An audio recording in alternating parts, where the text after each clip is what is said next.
जय राधा माधवा कुंज बिहारी, जय राधा माधवा कुंज बिहारी, जय गोपी जना वल्लभा गिरिवरधारी, जय गोपी जना वल्लभा गिरिवरधारी, यशोदानंदन प्रज जन रंजन, यशोदानंदन प्रज जन रंजन, यमुन तीरा वनचारी, यमुन तीरा वनचारी, जय राधा माधवा कुंज बिहारी, जय राधा माधवा कुंज बिहारी, जय श्री कृष्ण चैतन्य प्रभु नित्यानंद, प्रिय द्वैत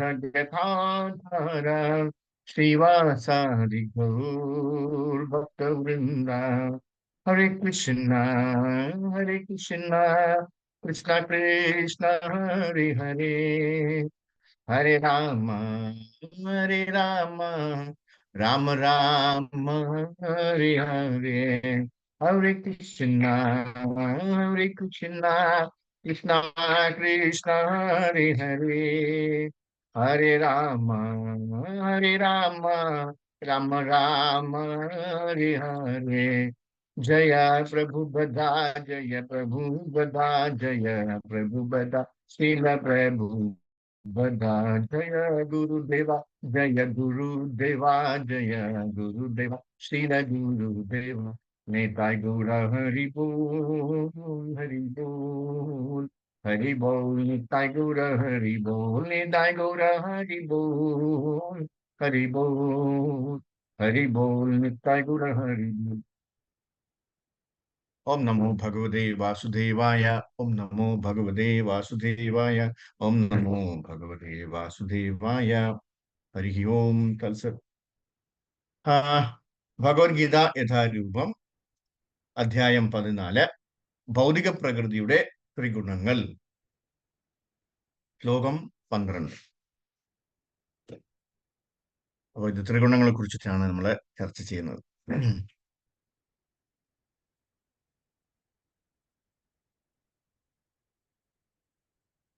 ലോഭ പ്രവൃത്തിരാരംഭ കർമ്മണാം അശമസ്പൃഹ, രജസ്യേതാനി ജായന്തെ വിവൃദ്ധേ പരദർശഭ. ലോഭ പ്രവൃത്തിരാരംഭ കർമ്മണാമശമസ്പൃഹ, രജസ്യേതാനി ജായന്തെ വിവൃദ്ധേ പരദർശഭ. ലോഭ പ്രവൃത്തിരാരംഭ കർമ്മണാം അശമസ്പൃഹ, രജസ്യേതാനി ജായന്തെ വിവൃദ്ധേ പരദർശഭ.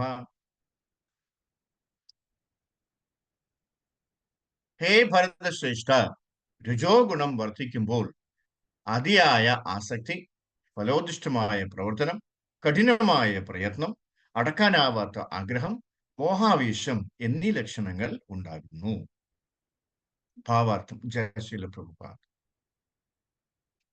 രജോ ഗുണ സ്വഭാവി തനിക്ക് കിട്ടിയിട്ടുള്ള സ്ഥാനത്താൽ ഒരിക്കലും സംതൃപ്തനാകാറില്ല. അത് ഉയർത്താനായി ആഗ്രഹിച്ചുകൊണ്ടേയിരിക്കും. തനിക്കൊരു വീടുണ്ടാക്കാൻ ശ്രമിക്കുകയാണെങ്കിൽ അത് കൊട്ടാരം പോലെയുള്ള ഒന്നാവണമെന്നായിരിക്കും ഉദ്ദേശിക്കുക. താൻ അതിൽ എന്നെന്നും താമസിക്കാൻ പോകുന്നു എന്നാണ് അയാളുടെ വിചാരം. അയാൾക്ക് ഇന്ദ്രിയ സുഖഭോഗങ്ങളിൽ അത്യാർത്തിയുണ്ട്, അതിന് അറുതിയില്ല. ഇന്ദ്രിയ സുഖഭോഗങ്ങളിൽ ഭോഗങ്ങളിൽ അത്യാർത്തിയുണ്ട്, അതിന് അറുതിയില്ല. ആ വീട്ടിൽ കുടുംബസമേതം താമസിച്ച് എന്നെന്നും ഇന്ദ്രിയ സുഖങ്ങൾ അനുഭവിക്കണമെന്ന് അയാൾ ആഗ്രഹിക്കുന്നു. രജോ ഗുണത്തിന്റെ സ്വഭാവമാണ് ഇതെല്ലാം എന്ന് മനസ്സിലാക്കണം. ഹരേ കൃഷ്ണ. നമുക്ക് 13 ശ്ലോകം കൂടെ ഒന്ന് വായിക്കാം. അപ്രകാശോ പ്രവൃത്തിശ്ച പ്രമാദോ മോഹ ഏവ ച, തമസ്യേതാനി ജായന്തെ വിവൃദ്ധേ കുരുനന്ദന. കുരുനന്ദന, തമോ ഗുണം വളരുമ്പോൾ തേജസ്സില്ലായ്മ, അകർമ്മണ്യത, പ്രമാദം, വ്യാമോഹം എന്നിവ പ്രകടമാണ്. ഭാവാർത്ഥം. ജയശ്രീല പ്രഭുപാദ്. തേജസ്സില്ലാത്തിടത്ത് ജ്ഞാനമില്ല. താമസ സ്വഭാവി നിയന്ത്രിത തത്വത്തിനനുസരിച്ചല്ല പ്രവർത്തിക്കുന്നത്. തന്നിഷ്ടം പോലെ ഒരു ഉദ്ദേശവുമില്ലാതെ പ്രവർത്തിക്കാനാണ് അയാൾക്കിഷ്ടം. അധ്വാനശേഷി അയാൾക്കുണ്ടെങ്കിലും അത് ഉപയോഗിക്കാൻ തുനിയില്ല. ഇതിനെ വ്യാമോഹം എന്ന് പറയുന്നു. ബോധാവസ്ഥയിലാണെങ്കിലും ഇക്കൂട്ടരുടെ ജീവിതം കർമ്മരഹിതമാണ്. ഇതാണ് താമസ സ്വഭാവിയുടെ ലക്ഷണം. ഹരേ കൃഷ്ണ. ഓം അജ്ഞാനതിമിരന്തസ്യ ജനാർദ്ദനാശലാഖയാ ചക്ഷുരുന്മേലസ്മൈ ശ്രീ ഗുരുവേ നമഃ. നമ ഓം വിഷ്ണുപദായ കൃഷ്ണപ്രസ്ഥായ ഭൂതലി ശ്രീമതി ഭക്തിവേദാന്ത സ്വാമിനി നാമിനി നമസ്തേ സരസ്വതി ദേവി ഗൗരി വാണി പ്രചാരിണി നിർവിശേഷ ശൂന്യവാദി പാശ്ചാത്യ ദേശധാരിണി. ജയ ശ്രീകൃഷ്ണ ചൈതന്യ പ്രഭു നിത്യാനന്ദ ശ്രീ അദ്വൈത ഗദാധര ശിവാസാരി ഗൗരി ഭക്ത വൃന്ദ. ഹരേ കൃഷ്ണ കൃഷ്ണ കൃഷ്ണ ഹരേ ഹരേ, ഹരേ രാമ രാമ രാമ ഹരേ കൃഷ്ണ. ഹരേ കൃഷ്ണ. ഞാനൊരു ഗൾഫ് റിട്ടേൺഡ് ആണ്. അപ്പൊ ഈ ഗൾഫിലൊക്കെ പോകുമ്പോ അല്ലെങ്കിൽ കഴിഞ്ഞാൽ അവർക്ക് മെയിൻ ആയിട്ട് രണ്ട് കാര്യങ്ങളുണ്ടാവും അവരുടെ മനസ്സിൽ. ഇവിടുന്ന് ഫ്ലൈറ്റിൽ കയറുമ്പോൾ മെയിൻ ആയിട്ടുള്ളത് രണ്ട് കാര്യം. ഒന്ന്, നല്ലൊരു വീട് വയ്ക്കും. രണ്ട്, കല്യാണം കഴിക്കും. ഏറ്റവും സുന്ദരിയായിട്ടുള്ള ധനികരായിട്ടുള്ള ഒരു കല്യാണം കഴിക്കും എന്നൊക്കെ പറഞ്ഞിട്ടാണ് നമ്മൾ പോകുന്നത്, അല്ലേ? പക്ഷെ നമ്മൾക്ക് തലയിൽ എഴുതിയേ കിട്ടുള്ളൂ എന്ന് നമുക്ക് കിട്ടിയതിന് ശേഷം നമുക്ക് മനസ്സിലാക്കാൻ പറ്റുള്ളൂ. ഓക്കെ. അല്ല, ആദ്യത്തെ കാര്യം എന്ന് പറയുന്നത്, കല്യാണം കഴിച്ചാൽ താമസിക്കാൻ വീട് വേണ്ടേ? ഇപ്പൊ വീട് വയ്ക്കുക എന്നുള്ളത്, ആ വീട് വയ്ക്കാനുള്ളതിന്റെ ആഗ്രഹം എന്ന് പറയുന്നത് ഭയങ്കരമാണ്. അതായത് ഭയങ്കര കൊട്ടാര സദൃശ്യമായിട്ടുള്ള ഒരു വീട് വയ്ക്കണം. ആ ഏരിയയിലൊന്നും അങ്ങനെ ഒരു വീട് ഉണ്ടാവാൻ പാടില്ല. ഒരു 10-15 റൂം മുറിയൊക്കെ ഉണ്ടാവണം. പോട്ടെ, അല്ലെ അറ്റ്ലീസ്റ്റ് ഒരു 6 മുറിയെങ്കിലും ഉണ്ടാവണം. അല്ലെ?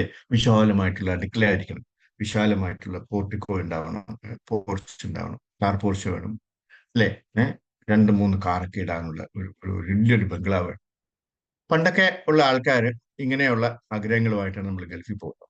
ഗൾഫിൽ പോയ അന്ന് മുതൽ കഠിനാധ്വാനം, വർക്കും ഓവർ ടൈമും ഒക്കെ ആയിട്ട് ഈ കാശൊക്കെ ഉണ്ടാക്കിയിട്ട് നമുക്ക് പറ്റുന്നതിനേക്കാൾ കൂടുതൽ വലിയൊരു കെട്ടിടമൊക്കെ അങ്ങോട്ട് വച്ചിട്ട്, അല്ലെ, കുറെ കാലം കഴിയുമ്പോൾ അവിടുത്തെ ജോലിയൊക്കെ കഴിഞ്ഞ് തിരിച്ചു വരുമ്പോൾ ഈ കെട്ടിടം നമുക്കൊരു ബാധ്യതയാണ്.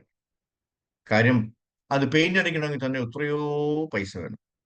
അത് നമ്മളെ കയ്യിലെടുക്കാനുണ്ടാവില്ല, അല്ലേ? ഗൾഫൊക്കെ തിരിച്ചു വന്നു കഴിഞ്ഞാൽ അങ്ങനെ ഒരുപാട് വിഷമിക്കുന്ന ഒത്തിരി ആൾക്കാര് നമുക്ക് ഇപ്പൊ ഈ കേരളത്തിലുണ്ട്. വലിയ വീടുകൾ വച്ചിട്ട് ഞാൻ ഇനി എന്ത് ചെയ്യുമെന്ന് ആലോചിച്ചിരിക്കുന്ന ആൾക്കാർ. അവർക്ക് വേറെ ഒരു മാർഗം ഉണ്ടാവില്ല, അത് വിൽക്കാനേ പറ്റുള്ളൂ. വിറ്റിട്ട് വേറെ ഒരു കൊച്ചു വീടെങ്ങനെ വെച്ച് സമാധാനമായിട്ട് കഴിയാനേ പറ്റുള്ളൂ. അപ്പൊ അതാണ് ഇവിടെ പ്രഭുപാദർ വളരെ ക്ലിയർ ആയിട്ട് പറയും. തനിക്ക് ഒരു വീടുണ്ടാക്കാൻ ശ്രമിക്കുകയാണെങ്കിൽ അത് കൊട്ടാരം പോലെയുള്ള ഒന്നാവണമെന്നായിരിക്കും ഉദ്ദേശിക്കുക. താൻ അതിൽ എന്നെന്നും താമസിക്കാൻ പോകുന്നു എന്നാണ് അയാളുടെ വിചാരം, അല്ലെ? നമുക്ക് അതിൽ ശാശ്വതമായിട്ട് ജീവിക്കാം, സന്തോഷമായിട്ട് ജീവിക്കാം, ആസ്വദിച്ച് ജീവിക്കാം എന്നൊക്കെ ഉള്ള താല്പര്യത്തോടു കൂടിയാണ് നമ്മൾ ഇത്രയും വലിയ കൊട്ടാര സദൃശ്യമായിട്ടുള്ള വീടുകളൊക്കെ പണിയുന്നത്. എന്ത് കറക്റ്റായിട്ടാണ് പ്രഭുപാദരോട് പറയുന്നത്. അയാൾക്ക് ഇന്ദ്രിയ സുഖഭോഗങ്ങളിൽ അത്യാർത്തിയുണ്ട്, അതിന് അറുതിയില്ല. ആ വീട്ടിൽ കുടുംബസമേതം താമസിച്ച് എന്നെന്നും ഇന്ദ്രിയ സുഖങ്ങൾ അനുഭവിക്കണമെന്ന് അയാൾ ആഗ്രഹിക്കുന്നു. കണ്ടോ നമ്മുടെ മനസ്സിലുള്ള ആഗ്രഹം നോക്കൂ. അപ്പോ രജോ ഗുണത്തിന്റെ സ്വഭാവമാണ് ഇതെല്ലാം എന്ന് മനസ്സിലാക്കണം. അപ്പൊ നമ്മൾ ആദ്യത്തെ 12ാമത്തെ ശ്ലോകം എന്ന് പറയുന്നത് രജോ ഗുണത്തിനെ കുറിച്ച് പറയുന്നതും 13ാമത്തെ ശ്ലോകം എന്ന് പറയുന്നത് തമോ ഗുണത്തിനെ കുറിച്ച് പറയുന്നതുമാണ്, അല്ലെ? ഈ അധ്യായത്തിന്റെ പേരെന്താണ്? ഭൗതിക പ്രകൃതിയുടെ ത്രിഗുണങ്ങൾ: സത്വഗുണം, രജോ ഗുണം, തമോ ഗുണം. അപ്പൊ ഇനി തമോ ഗുണത്തിനെ കുറിച്ച് അടുത്ത ശ്ലോകത്തിൽ എന്താ പറയുന്നത്? മറ്റേത് രജസേതാനി ജായന്തേ, ഇത് തമസ്യേതാനി ജായന്തേ. കുരുനന്ദന, തമോ ഗുണം വളരുമ്പോൾ തേജസ്സില്ലായ്മ. ചില ആൾക്കാരെ കണ്ടിട്ടില്ലേ, ഇങ്ങനെ വെള്ളത്തിൽ വീണ കോഴിയെ പോലെ ഇരിക്കും, അല്ലേ? ചിലരെ കണ്ടു കഴിഞ്ഞാൽ ഈ കുരങ്ങന്റെ മുഖമായിരിക്കും, അല്ലെങ്കിൽ പട്ടിയുടെ മുഖമായിരിക്കും. ചിരിക്കത്തേ ഇല്ല അവർ, അല്ലേ? ഒന്നും പറഞ്ഞിരിക്കും. ചിരിക്കാൻ നല്ലൊരു മുഖം ഉണ്ടെങ്കിൽ അവർ ചിരിക്കത്തില്ല, അല്ലേ? അവർക്ക് ചിരിക്കാൻ അറിഞ്ഞൂടാ, ചിരിക്കാൻ പറ്റത്തില്ല അവർക്ക്. കാര്യം എന്താണ്? അവരെപ്പോഴും ഈ തമോ ഗുണത്തിലാണ്. അവരുടെ നല്ല കാര്യങ്ങളൊന്നും അവരുടെ മനസ്സിലേക്ക് വരത്തില്ല, അല്ലേ? ഇങ്ങനെ കുണു എന്തെങ്കിലുമൊക്കെ വേറെ കാര്യങ്ങളൊക്കെ ആലോചിച്ചുകൊണ്ടിരിക്കും. നമ്മളെന്തെങ്കിലും ചോദിച്ചാൽ പോലും അവർ ശ്രദ്ധിക്കില്ല. കാരണം ഒരു ചിന്തകൾ വേറെ എന്തൊക്കെയാണ്, അല്ലേ? പ്രമോദം, പ്രമാദം ഇതുപോലെ വ്യാമോഹം, ഒരുപാട് ചിന്തകൾ. ഒരുപാട് താല്പര്യങ്ങൾ, ഒരുപാട് ആഗ്രഹങ്ങൾ. ഉം. തേജസ് ഇല്ലാത്തിടത്ത് ജ്ഞാനമില്ല. താമസ സ്വഭാവി നിയന്ത്രിത തത്വത്തിനനുസരിച്ചല്ല പ്രവർത്തിക്കുന്നത്. പട്ടുപോലെ അല്ലെ, ഭ്രാന്തന്മാരെ എങ്ങനെ ജീവിക്കാം, അതുപോലെയാണ് അവർ ജീവിക്കുക. അല്ലെ, തന്നിഷ്ടം പോലെ ഉദ്ദേശമൊന്നുമില്ലാതെ പ്രവർത്തിക്കാനാണ് അയാൾക്ക് ഇഷ്ടം. ഒരു ഉദ്ദേശം കാണില്ല, എന്തെങ്കിലുമൊക്കെ ഇങ്ങനെ പ്രവർത്തിച്ചുകൊണ്ടിരിക്കും. മിക്കവാറും അവർ പ്രവർത്തിക്കില്ല, മിണ്ടാതെ കിടന്നുറങ്ങത്തുള്ളൂ. അധ്വാനശേഷി അയാൾക്കുണ്ടെങ്കിലും അത് ഉപയോഗിക്കാൻ തുനിയില്ല. കിടന്നുറങ്ങാനാണ് താല്പര്യം, അല്ലെ. രാവിലെ എഴുന്നേറ്റ് വാ, മംഗളവാരതിക്ക് വരാൻ പറഞ്ഞു കഴിഞ്ഞാൽ ഇന്ന് ഞാൻ വരുന്നില്ല, നാളെ വരാന്ന് പറഞ്ഞിട്ട് പുതപ്പിനിടയിൽ വീണ്ടും കിടന്നുറങ്ങും, അല്ലെ. രാവിലെ എന്താണ് നമുക്ക് 3:30 ഈ സത്സംഗം ഉണ്ട്, വാ നമുക്ക് കുളിച്ച് റെഡിയായി നിൽക്കാന്ന് പറഞ്ഞാൽ ഇല്ല, ഇന്ന് വേണ്ട, ഞാൻ നാളെ വരാം. അങ്ങനെയാണ് അവർ, അലസരാണ്, അല്ലെ. അപ്പോ അയാൾക്കുണ്ടെങ്കിലും, നല്ല ആരോഗ്യം അദ്ദേഹത്തിന് ഉണ്ടെങ്കിലും അത് ഉപയോഗിക്കാൻ തുനിയില്ല. ഇതിനെ വ്യാമോഹം എന്ന് പറയും. ബോധാവസ്ഥയിലാണെങ്കിലും ഇക്കൂട്ടരുടെ ജീവിതം കർമ്മരഹിതമാണ്. ഇതാണ് താമസ സ്വഭാവിയുടെ ലക്ഷണങ്ങൾ. അല്ലെ. അപ്പൊ ഇങ്ങനെയൊക്കെ ആൾക്കാരെ കണ്ടു കഴിഞ്ഞാൽ അവര് താമസ സ്വഭാവത്തിലാണ് വർത്തിക്കുന്നതെന്ന് നമുക്ക് മനസ്സിലാക്കാൻ പറ്റും. അവരോടൊന്നും ഉപദേശിച്ചിട്ട് ഒരു കഥയുമില്ല, അല്ലെ. അവർ മനസ്സിലാക്കില്ല. അവർക്ക് മനസ്സിലാക്കാനുള്ള ബുദ്ധിയില്ല എന്ന്. അപ്പൊ നമുക്ക് കുറച്ചുകൂടി ഡീറ്റെയിൽസ് നോക്കാവുന്നത്, അർജുനൻ ഈ കഴിഞ്ഞ കഴിഞ്ഞ 2-3 അധ്യായങ്ങൾക്ക് മുമ്പേ അർജുനൻ എന്താണ് ചോദിച്ചത്? ചെറിയൊരു ചോദ്യമാണ് ചോദിച്ചത്, അല്ലെ. പക്ഷെ നമുക്കൊക്കെ വളരെയധികം ഉപയോഗപ്പെടുന്ന ഒരു ചോദ്യം. എന്താണ് ചോദിച്ചത്? ഭക്തിയുത സേവനമാണോ വലുത്, അതോ ഈ അവ്യക്ത ബ്രഹ്മത്തെ ഉപാസിക്കുന്നതാണോ, അവരാണോ വലുത് എന്നാണ് ഒരു ചോദ്യം, അല്ലെ. ആരെ ചോദിച്ചത്? നമ്മുടെ അർജുനൻ ഭഗവാനോട് ചോദിച്ചത്. അത് എന്തിനാ ചോദിച്ചതെന്ന് വെച്ചാൽ നമുക്ക് വേണ്ടിയാണ് തന്നെ ചോദിച്ചത്.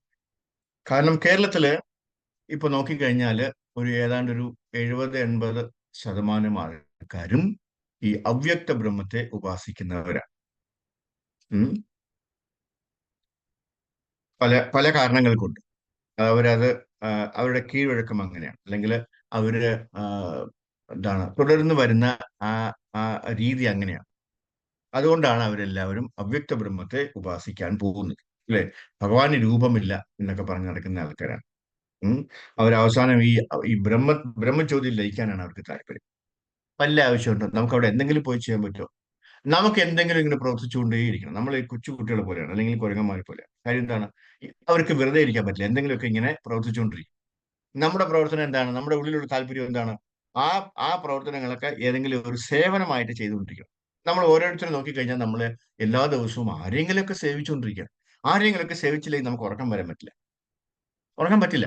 കാര്യം നമ്മുടെ രക്തത്തിൽ അതുണ്ട്, നമ്മുടെ സ്വഭാവത്തിൽ അതുണ്ട്. അപ്പോ നമ്മൾ ഈ ബ്രഹ്മജ്യോതിയിൽ ലയിച്ചാലുള്ള സ്ഥിതി എന്തുമായിരിക്കും? അവിടെ ഒരു പരിപാടിയില്ല. അവിടെ ഈ ബ്രഹ്മത്തിൽ ഇങ്ങനെ ഹൂന്ന് പറഞ്ഞിരിക്കാന്നല്ലാതെ, അല്ലെ, യാതൊരു പരിപാടിയില്ല. എത്ര എത്ര നേരം ആയിരിക്കും ഇറിറ്റേറ്റഡ് ആവും, നമ്മളെ എന്താണ് ബോറടിക്കും, അല്ലെ. കുറെ കാലം കഴിയുമ്പോൾ വിചാരിക്കും, ഇവിടുന്ന് എങ്ങനെയാ രക്ഷപ്പെടുക? എന്തായിരുന്നാലും അവിടുത്തെ പുണ്യമൊക്കെ കഴിയുമ്പോൾ താഴെ വന്നേ പറ്റൂ, അല്ലെ. വീണ്ടും ഭൂമിയിൽ വന്നിട്ട് ജനിച്ചിട്ട് പിന്നെ നമ്മൾ നല്ല കാര്യങ്ങളൊക്കെ ചെയ്ത്, അല്ലെങ്കിൽ ഇസ്കോണൊക്കെ ചെയ്ത്, കൃഷ്ണാപൂർ സമിതിയിലൊക്കെ ചേർന്നിട്ട് നമുക്ക് തിരിച്ചു ഭഗവത് ധാമത്തിലേക്ക് എത്താൻ പറ്റും, അല്ലെ. അപ്പൊ എന്തിനാണ് വീണ്ടും ഒരു ജന്മം? അപ്പൊ വീണ്ടും ഒരു ജന്മം വേണമെന്നുള്ളത് തീരുമാനമായില്ലേ അവിടെ, അല്ലെ. അപ്പൊ അതാണ് അർജുനൻ ചോദിച്ചത്. എന്താ ചോദിച്ചത്? ഭക്തിയുടെ സേവനമാണോ, ഭഗവാനോടുള്ള ഭക്തിയുടെ സേവനമാണോ വലുത്, അതോ എന്താണ് അവ്യക്ത ബ്രഹ്മത്തെ ഉപാസിക്കുന്നതാണോ വലുത്? നമ്മളെ ഓർത്തിട്ട് ചോദിച്ചതാണ് അത്. അപ്പൊ ഭഗവാൻ എന്താ പറഞ്ഞത്? ചിരിച്ചിട്ട് പറഞ്ഞു, ഭക്തിയുടെ സേവനമാണ് ഏറ്റവും ഉത്തമമായ, അല്ലെ. സമാധാനപൂർവം എന്നെ സേവിച്ച് എന്റെ ധാമം പോകാം. നീ മറ്റൊന്നും ചിന്തിക്കേണ്ട ആവശ്യമില്ല. നീ എന്നെ സേവിച്ചു കഴിഞ്ഞാല് നിനക്ക് എന്റെ ധാമത്തിലേക്ക് വരാം. ഇത് വൺ വേ ടിക്കറ്റ് ആണ്, തിരിച്ച് ഒരു റിട്ടേൺ ഇല്ല എന്നർത്ഥം. പിന്നെ വീണ്ടും നമ്മൾ ഭൂമിയിലേക്ക് വന്നിട്ട് ജനിക്കേണ്ട ആവശ്യമില്ല എന്നർത്ഥം. അതാണ് ഭഗവാൻ അവിടെ ചിരിച്ചുകൊണ്ട് പറഞ്ഞത്, അല്ലെ. സമാധാനപൂർവം എന്നെ സേവിച്ച് എന്റെ ധാമം പോകാം. പിന്നെ പിന്നെ അത് കഴിഞ്ഞപ്പോ ഭഗവാൻ, അല്ല, അർജുനന് മറ്റു പല സംശയങ്ങളും വന്നു. എന്താണ് പിന്നെ ചോദിച്ചത്? പുരുഷൻ ആരാണ്? പ്രകൃതി ആരാണ്? ക്ഷേത്രന്മാരാണ്? ക്ഷേത്രം എന്താണ്? ക്ഷേത്രജ്ഞൻ ആരാണ്? അല്ലെ, എന്നൊക്കെയുള്ള ചോദ്യങ്ങൾ ചോദിച്ചു. ഇതിന്റെയൊക്കെ ഉത്തരം എന്താണ്?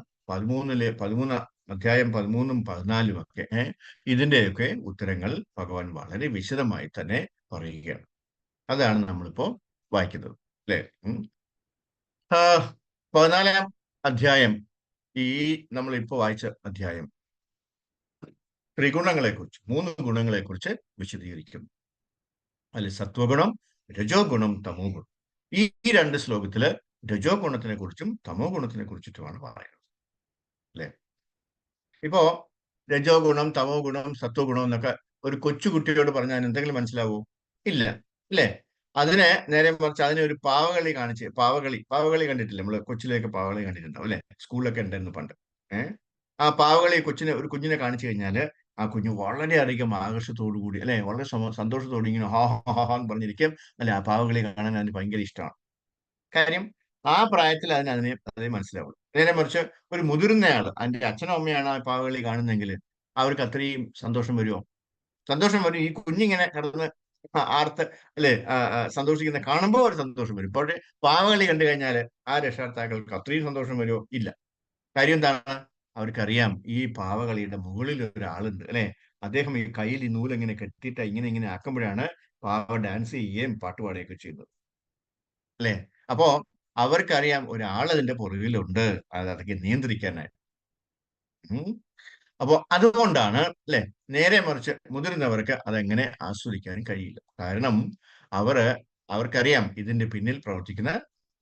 അതുപോലെയാണ് ഈ ഭൂമിയിലെ സർവ്വചരാചരങ്ങളും ഭഗവാന്റെ നിയന്ത്രണത്തിലാണ് അല്ലെ. അപ്പോ പപ്പറ്റ് ഷോയില് അല്ലെ ആരാണോ ആ പപ്പറ്റ് നിയന്ത്രിക്കുന്നത്, അതുപോലെയാണ് ഭഗവാൻ. ഭഗവാൻ ഇവിടുത്തെ എല്ലാ സർവ്വചരാചരങ്ങളും ഭഗവാന്റെ നിയന്ത്രണത്തിലാണ് അല്ലെ. അതെങ്ങനെയാണ് അദ്ദേഹം നിയന്ത്രിക്കുന്നത്? ഈ മൂന്ന് ഗുണങ്ങളിലൂടെയാണ് അത് നിയന്ത്രിക്കപ്പെടുന്നത് അല്ലെ. അതിലൊരു ഉദാഹരണം പറഞ്ഞാല് നമുക്ക് ഈ രാജ്യത്ത് ട്രാഫിക് റൂൾസ് ഉണ്ട് അല്ലെ. അല്ലെ, ആ അതായത് നമ്മള് വണ്ടി ഓടിക്കുമ്പോൾ റോഡിൽ കൂടെ ഏതെങ്കിലും കാറോ സ്കൂട്ടറോ ഒക്കെ ഓടിക്കുമ്പോൾ അതിന് കുറെ നിയന്ത്രണങ്ങൾ പറഞ്ഞിട്ടുണ്ട്. നമ്മൾ ആ നിയന്ത്രണങ്ങൾ തെറ്റിച്ചാലോ നമുക്ക് ഉടനെ ഫൈൻ വരും. എന്തിനാ നമുക്ക് ഫൈൻ വരുന്നത്? ഇനി ആ തെറ്റ് ആവർത്തിക്കാതിരിക്കാണ് അല്ലേ. അപ്പൊ ആ റൂൾസ് അല്ലെങ്കിൽ ആ ട്രാഫിക് റൂൾസ് എന്ന് പറയുന്നതാണ് ഈ മൂന്ന് ഗുണങ്ങൾ. മനസ്സിലായില്ലേ? അപ്പൊ ആ ഗുണങ്ങളിലൂടെയാണ് ഭഗവാൻ നമ്മളെ നിയന്ത്രിച്ചുകൊണ്ടിരിക്കുന്നത്. ഭഗവാൻ ഇവിടെ പറയുന്നു, രാവിലെ എല്ലാവരും സത്വഗുണത്തിലായിരിക്കുമ്പോൾ അല്ലെ കുളിച്ച് മംഗളാരതിക്ക് പോകുന്നു. മംഗളാരതി അറിയാമല്ലോ അല്ലെ. നമ്മളിവിടെ ഞാനിപ്പോ മംഗളാരതി തൊഴുതിട്ടാ വന്നത്. അവിടുത്തെ ബാക്കി സേവകളും ചെയ്തിട്ടാ വന്നത്. ഈ ക്ലാസ്സിന് വേണ്ടി നേരത്തെ പോയി എല്ലാം ചെയ്തിട്ട് വന്നു. ആ അപ്പോ രാവിലെ എണീറ്റ് ഒരു 3:30 എണീറ്റ് 4:30 ആകുമ്പോൾ മംഗളാരതിയാണ്. 3:30 എണീറ്റ് കഴിഞ്ഞാൽ 4:30 അമ്പലത്തിലെത്തും അല്ലെ. അപ്പൊ രാവിലെ എണീറ്റ് മംഗളാരതിക്കൊക്കെ പോകണം താല്പര്യമുള്ളവര് ഏത് ഗുണത്തിലായിരിക്കും? അല്ലെങ്കിൽ രാവിലെ 3:30 എണീറ്റ് ഈ സത്സംഗത്തിൽ വരണം എന്നുള്ള താല്പര്യത്തോടു കൂടി വരുന്നവര് ഏത് ഗുണത്തിലായിരിക്കും? സത്വഗുണത്തിലായിരിക്കും എന്നാണ് ഭഗവാൻ പറയുന്നത്. അപ്പൊ നമ്മൾ എല്ലാവരും തന്നെ ഇപ്പോ സത്വഗുണത്തിലാണ് ഇരിക്കുന്നത് അല്ലെ. ജപിക്കണം അല്ലെ. അപ്പൊ രാവിലെ എണീറ്റിട്ട് മംഗളാരതി തൊഴുന്നു, അത് കഴിഞ്ഞ് നമ്മൾ ജപിക്കുന്നു. നേരെ മറിച്ച് ഇപ്പൊ രജോ ഗുണത്തിലാണ് നമ്മൾ വർദ്ധിക്കുന്നതെങ്കിൽ നമ്മൾ രാവിലെ 3:30 ചിലപ്പോൾ എണീക്കും. ഈ ലൈറ്റ് ഒക്കെ കണ്ടു കഴിഞ്ഞാൽ ബാക്കി എല്ലാവരും എണീക്കുമ്പോൾ നമ്മൾ എണീക്കും ചിലപ്പോൾ അല്ലേ. എന്നിട്ട് നമ്മൾ എന്ത് ചെയ്യും?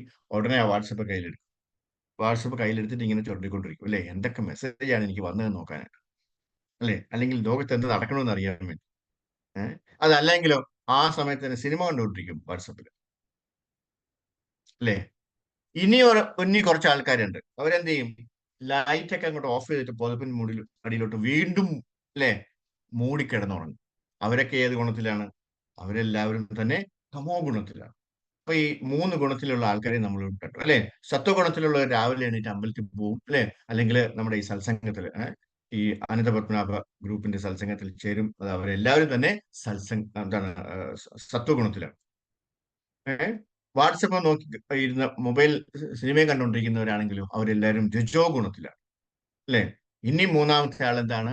അവരെ കിടന്നുറങ്ങാനാണ് അവർക്ക് താല്പര്യം അല്ലെ. അവർക്ക് എണ്ണീക്കണം, അവർക്ക് പുറച്ചു മൂടി കിടന്ന് ഉറങ്ങണം, സുഖിക്കണം എന്നുള്ള ആ സുഖത്തോടു കൂടി ഉറങ്ങണം എന്നുള്ള ഒരു താല്പര്യത്തിൽ മാത്രം. അപ്പൊ അവരെല്ലാവരും ഗുണത്തിലാണെന്ന് അർത്ഥം. അപ്പൊ ഈ മൂന്ന് ഗുണം കണ്ടില്ലേ നമ്മള് അല്ലെ. രജോ ഗുണത്തിൽ വർത്തിക്കുമ്പോൾ ഒരുപാട് ആഗ്രഹങ്ങൾ നമുക്ക് വരും അല്ലെ.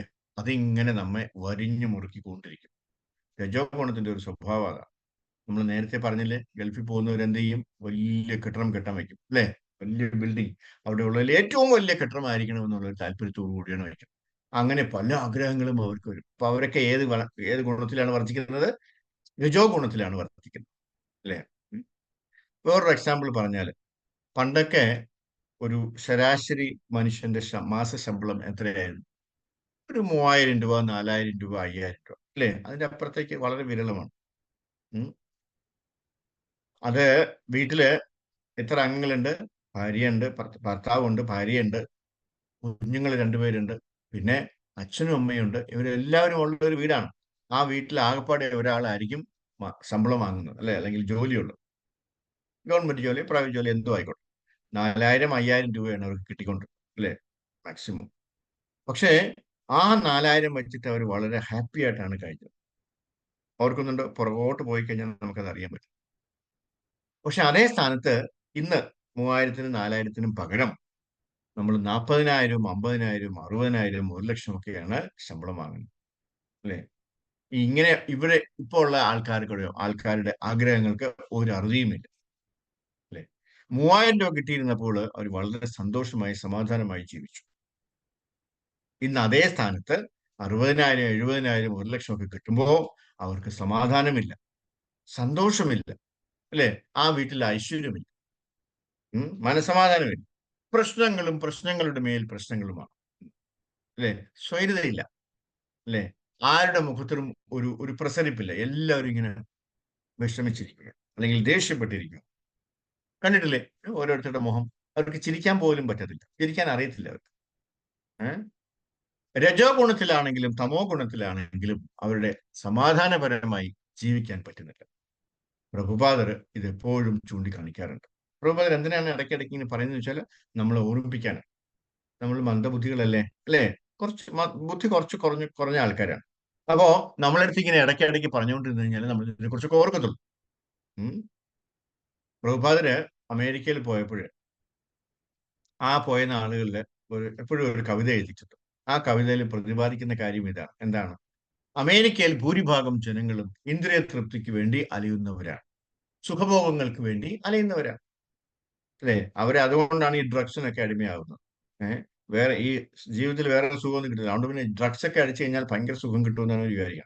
ഈ ഡ്രഗ്സ് ഒക്കെ അടിച്ച് കയറ്റിയാൽ, അല്ലെ, അവർക്ക് ഇങ്ങനെ ആകാശത്ത് ഇങ്ങനെ പറന്നു നടക്കാമെന്ന് അവർ വിചാരിച്ചിരിക്കും. അപ്പോ ഒരു ഡ്രഗ് ഇന്ന് അടിക്കും, അതിന്റെ എഫക്ട് നാളെ തീരും, അപ്പൊ അടുത്ത ഡ്രഗ് അന്വേഷിച്ചു പോകും, അല്ലെ. ഭയങ്കര അതാണ്, ഇഷ്ടംപോലെ കാശ് കൊടുത്താലേ ഡ്രഗ്സ് ഒക്കെ കിട്ടത്തുള്ളൂ. അവർ അതിന് അടിമയായി. കാര്യം എന്താണ്? അവരിങ്ങനെ സുഖഭോഗങ്ങൾക്ക് അതിന്റെ പുറകെ പോയിക്കൊണ്ടിരിക്കുന്നവരാണ്. ഭൂരിഭാഗം ജനങ്ങളും ഇന്ദ്രിയ തൃപ്തിക്ക് വേണ്ടി അലയുന്നവരാണ്, അല്ലെ. അപ്പൊ ആ കവിതയില് പ്രഭുപാദർ എഴുതിയിരിക്കുന്നത്, ഞാൻ എങ്ങനെയാണ് ഇവർക്ക് വാസുദേവ കഥ പറഞ്ഞു കൊടുക്കുന്നതെന്ന് എനിക്കറിയില്ല എന്നാണ് ആര് പറഞ്ഞിരിക്കുന്നത്? പ്രഭുപാദർ പറഞ്ഞത്, അല്ലെ. വാസുദേവ കഥ, ഭഗവാന്റെ കൃഷ്ണന്റെ കഥ, അല്ലെ, ഭഗവത്ഗീത അല്ലെങ്കിൽ ഭാഗവതം, ഇവർക്കൊക്കെ ഞാൻ എങ്ങനെ പറഞ്ഞു കൊടുക്കാനാണ് എന്നാണ് ആദ്യ നാളുകളില് അദ്ദേഹം അന്തം വിട്ടിരുന്നത്.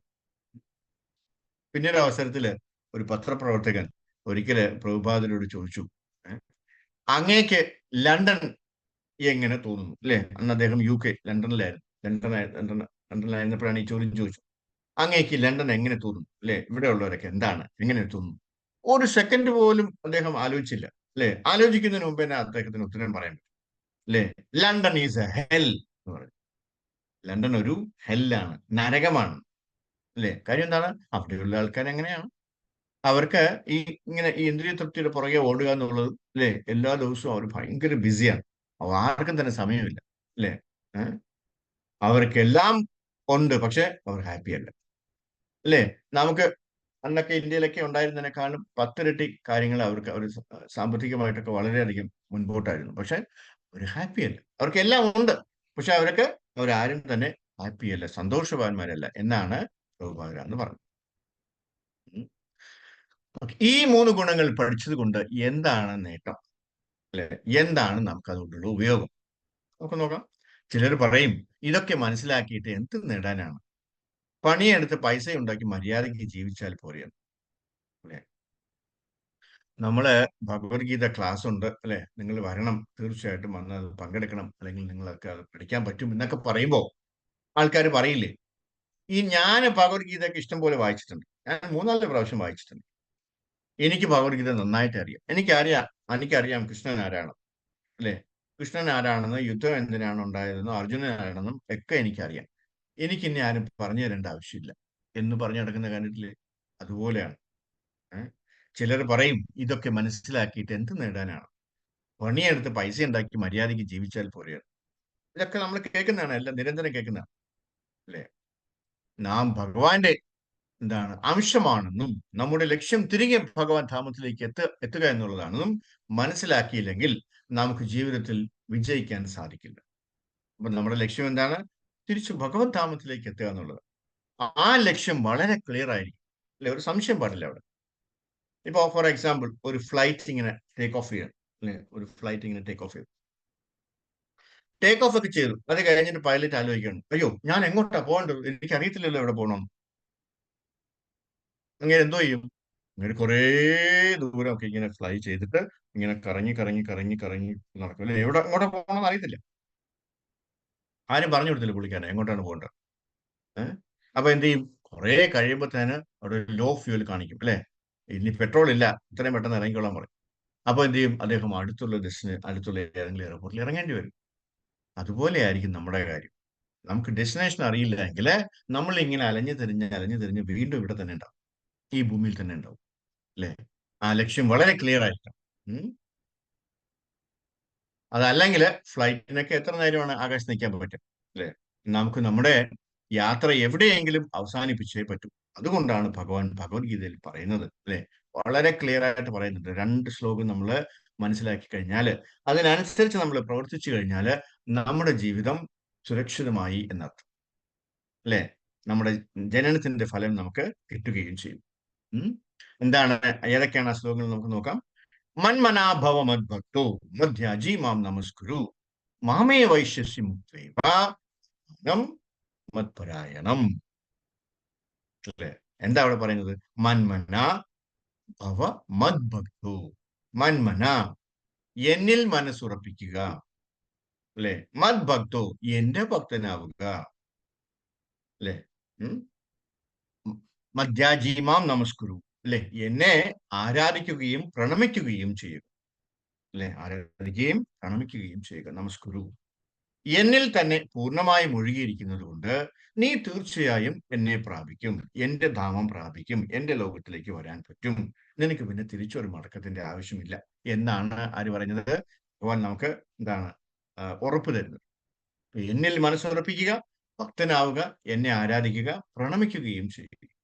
എന്നിൽ തന്നെ പൂർണ്ണമായി മുഴുകിയിരിക്കുന്നത് കൊണ്ട്, സദാ ഹരിയായിട്ടിരിക്കുന്നത് കൊണ്ട് നീ തീർച്ചയായും എന്നെ പ്രാപിക്കും, സംശയം വേണ്ട, അല്ലെ? ഇത്രയും ഉറപ്പായിട്ട്, അല്ലെ, പറയാൻ വേറെ ആർക്കെ കഴിയാം? അങ്ങനെ ഇരുന്നു കഴിഞ്ഞാൽ തീർച്ചയായിട്ടും നിനക്ക് എന്റെ ധാമത്തിൽ എത്താമെന്നാ പറയാം. പ്രഭുപാദിന് നമ്മളെ പഠിപ്പിച്ച അത് തന്നെയല്ലേ? മര്യാദയ്ക്ക് ഇരുന്ന് 16 റൗണ്ട് ജപിക്കുക, 4 നിയമങ്ങൾ പാലിക്കുക, അല്ലെ? സത്സംഗത്തിൽ ഇരിക്കുക, പ്രസാദം കഴിക്കുക, ഏകാദശി വ്രതം. തിരിച്ചു പോവാം നമുക്ക്. പല ആചാര്യന്മാരും നമുക്ക് അതിന്റെ ദൃഷ്ടാന്തമുണ്ട്. അതായത് അവരുടെ അവസാന സമയങ്ങളില് അത് നമുക്ക് പറഞ്ഞു തന്നിട്ടുണ്ട്. ആ പ്രഭുപാദര് എനിക്ക് തന്ന വാക്ക് പാലിച്ചിരിക്കുന്നു. വരുന്നു, നിൽക്കുന്നു, ആ ഗേറ്റിന്റെ അടുത്തുണ്ട് അദ്ദേഹം. എനിക്ക് അദ്ദേഹത്തിന്റെ മുണ്ടിന്റെ അറ്റത്ത് പിടിച്ചാൽ മതി, എനിക്ക് തീർച്ചയായിട്ടും അദ്ദേഹം എന്നെ വൈകുണ്ഠത്തിലേക്ക് അല്ലെങ്കിൽ ഗോലോക വൃന്ദാവനത്തിലേക്ക് കൊണ്ടുപോകാനായിട്ട് പ്രഭുപാദർ വന്ന് നിൽക്കുന്നു എന്ന് പറഞ്ഞു, അല്ലെ? He has fulfil his promise എന്നാ പറഞ്ഞ. ഒരു അല്പം പോലും സംസാരിക്കാൻ കഴിവില്ലാതിരുന്ന, അത്രയും തളർന്നു കിടക്കുന്ന ആൾക്കാരാണ് ജയിച്ചിരുന്ന് പറയണത്. ആ ലാസ്റ്റ് മൊമെന്റിൽ ചാടി എണീറ്റ് പറയണത്, വന്നു, പ്രഭുപാദൻ എന്നെ കൊണ്ടുപോകാൻ വന്നു എന്ന് പറയും. അങ്ങനെ ഒരുപാട് ആചാര്യന്മാര് പറഞ്ഞ് നമ്മൾ കണ്ടിട്ടുണ്ട്, കേട്ടിട്ടുണ്ട്, അല്ലെ? സോ അതാണ് പ്രൂഫ് എന്ന് പറയുന്നത്. പ്രഭുപാദൻ നമുക്ക് എന്തെങ്കിലും ഒരു ഉറപ്പ് തന്നിട്ടുണ്ടെങ്കിൽ തീർച്ചയായിട്ടും അത് നടന്നിരിക്കും. ഇനി രണ്ടാമത്തെ ശ്ലോകം എന്താണ്?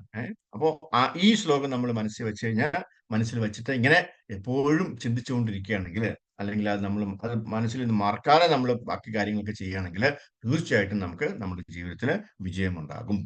രണ്ടാമത്തെ ശ്ലോകം ഭഗവാൻ എന്താ പറയുന്നത്? സർവധർമാൻ പരിത്യജ്യ മാമേകം ശരണം വ്രജ അഹം ത്വാം സർവപാപേഭ്യോ മോക്ഷയിഷ്യാമി മാ ശുചഃ. നീ വിഷമിക്കണ്ട, നീ ഭയപ്പെടേണ്ട, ഞാൻ നിന്നെ കൊണ്ടുപോയിരിക്കും എന്ന്. സർവധർമ്മങ്ങളെയും ത്യജിച്ച് എന്നിൽ ശരണം തേടുക, ഞാൻ നിന്നെ സകല പാപ പ്രതികരണങ്ങളിൽ നിന്നും മോചിപ്പിക്കാം, ഭയപ്പെടേണ്ട, മാ ശുചഃ, അല്ലെ? എന്നാണ് ആര് പറയുന്നത്? ആര് ഉറപ്പ് വരുന്നത്? ഭഗവാൻ പറയുന്നത്. അവസാനമായിട്ട് അദ്ദേഹം പറയുന്നത് അർജുനനോടാണ് പറഞ്ഞതെങ്കിൽ ഇത് നമുക്ക് എല്ലാവർക്കും വേണ്ടിയുള്ള കാര്യമാണ്. സർവധർമാൻ പരിത്യജ്യ മാമേകം ശരണം വ്രജ. വേറെ ആരെയും ശരണം പ്രാപിച്ച് നീ പോകേണ്ട ആവശ്യമില്ല, വേറെ ആരുടെയും പുറകെ നീ പോകരുത്. മാമേകം ശരണം വ്രജ, എന്നെ നീ ശരണം പ്രാപിക്കുക. ബാക്കി കാര്യങ്ങളൊക്കെ ഞാൻ നോക്കിക്കൊള്ളാം, അല്ലേ? നിന്റെ പാപങ്ങളെല്ലാം ഞാൻ കഴുകി കളഞ്ഞിട്ട് ഞാൻ നിന്നെ വൈകുണ്ഠത്തിലേക്ക് അല്ലെങ്കിൽ ഗോലോക വൃന്ദാവനത്തിലേക്ക് കൊണ്ടുപോയിക്കൊള്ളാം എന്നാണ് ഭഗവാൻ നമുക്ക് ഉറപ്പ് തരുന്നത്. അപ്പൊ നമ്മൾ എന്ത് ചെയ്യണം? മര്യാദയ്ക്ക് പ്രഭുപാദ് എന്താണോ പറഞ്ഞത് അത് കേട്ടാ പോരെ. വേറെ ഒന്നും ഇങ്ങനെ കിണ്ടി കഴിക്കേണ്ട ആവശ്യമില്ല, അല്ലെ? ഇനി എന്തെങ്കിലും വേറെ ഉണ്ടോ, ഇതിന്റെ അപ്പുറത്ത് വേറെ ഉണ്ടോ എന്ന് നമ്മൾ നോക്കേണ്ട ആവശ്യമില്ല. പലർക്കും സമയം കിട്ടാത്ത അതുകൊണ്ടാണ് പല കാര്യങ്ങളും ഇങ്ങനെ നമ്മൾ ചെയ്തുകൊണ്ടിരിക്കും. അതിന്റെ ഒന്നും ആവശ്യമില്ല. മര്യാദയ്ക്ക് 16 റൗണ്ട് ജപിക്കുക, വളരെ സിമ്പിളാണ്. 2 മണിക്കൂർ ഉണ്ടെങ്കിൽ അത് തീർച്ചയായിട്ടും പറ്റും, അല്ലേ? അത് കഴിഞ്ഞാൽ പിന്നെ ഈ ഏകാദശി വ്രതം എടുക്കുക, സത്സംഗത്തിൽ ഇരിക്കുക, അതാണ് ഏറ്റവും പ്രധാനം. നമ്മളിപ്പോ സത്സംഗത്തിലാണ്, അല്ലെ? ഇതുപോലെയുള്ള സത്സംഗത്തിൽ ഇരുന്ന് കഴിഞ്ഞാൽ എത്രയോ ഭാഗ്യം ചെയ്തവരാണ് നമ്മൾ, ഇങ്ങനെ ഒരു സത്സംഗം കിട്ടാനായിട്ട്, അല്ലെ? ഈ പകുതി ആൾക്കാർ ഇവിടെ കിടന്ന് ഉറങ്ങുവാണ്. ആ ഉറങ്ങുന്നതിൽ ഇത്രയും ആൾക്കാര് നമ്മൾ ഈ സത്സംഗത്തിൽ ഉണ്ടെങ്കിൽ നമ്മൾ എത്രയോ ഭാഗ്യം ചെയ്തവരാണ്, അല്ലെ? പിന്നെ വേറെ കാര്യം കൂടെ പറയാനുള്ളത്, ഇതിലൊക്കെ പങ്കെടുക്കണമെങ്കിൽ നമുക്ക് ഭഗവാന്റെ ആശീർവാദം, അല്ലെ? ആ ഒരു മേഴ്സിയും കൂടെ വേണം. നമ്മുടെ മനസ്സിൽ എന്താണോ താല്പര്യം അത് ഭഗവാൻ സാധിച്ചു തരും, അല്ലെ? ഇനിയിപ്പോ എത്ര വയ്യെങ്കിലും രാവിലെ ഭഗവാൻ തട്ടി ഉണർത്തും. മോനെ, കുഞ്ഞെ, മോളെ, എനിക്ക് ഇപ്പൊ 3:30 എളുപ്പം എനിക്ക് പോയി മുഖം കഴുകിയിട്ട് വരും, നമുക്ക് ഇവിടെ ഇരിക്കാം, ഇത് കേൾക്കണ്ടേ എന്ന് പറഞ്ഞിട്ട് ഭഗവാൻ നമ്മളെ തട്ടി ഉണർത്തും. അല്ലാറൊന്നും വേണ്ട, അല്ലാറൊന്നും ആവശ്യമില്ല, അല്ലെ? അല്ലാതെ തന്നെ നമ്മൾ എണീക്കും. എങ്ങനെയാണെങ്കിൽ നമ്മുടെ ഉള്ളിൽ ആ താല്പര്യം ഉണ്ടെങ്കിൽ, അല്ലെ?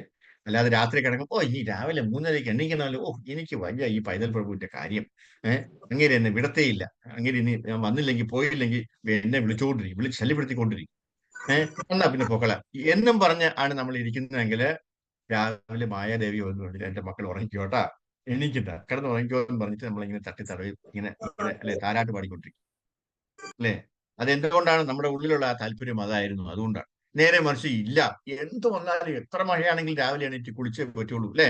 ഇനിയിപ്പോ ഹീറ്റർ വർക്ക് ചെയ്തില്ലെങ്കിലും കുഴപ്പമില്ല, തണുത്ത വെള്ളത്തിലാണെങ്കിൽ ഞാൻ കുളിച്ച് രാവിലെ റെഡി ആയിരിക്കണം എന്ന് വിചാരിച്ചു കഴിഞ്ഞാൽ ഒരു പ്രശ്നമല്ല. ഭഗവാൻ വന്ന് നമുക്ക് ബാക്കി എല്ലാ കാര്യങ്ങളും സാധിച്ചു. ഭഗവാൻ നമ്മളെ വിളിച്ചുണർത്തും. ഈ ശ്ലോകങ്ങളൊക്കെ നാം നമ്മുടെ ജീവിതത്തിൽ പ്രവർത്തിപ്പിക്കണം, അല്ലെ? പ്രാവർത്തികമാക്കിയാല് നമ്മുടെ ലക്ഷ്യം നമുക്ക് സാധിക്കും, അല്ലെങ്കിൽ നമ്മുടെ ഈ ജീവിതത്തിന്റെ ലക്ഷ്യം പരിപൂർണമാകും, അല്ലെ? ഈ ലക്ഷ്യം മനസ്സ് വെച്ചാല് നമുക്ക് ജീവിതത്തിൽ വിജയിക്കാൻ പറ്റും, അല്ലെ? സന്തോഷമായി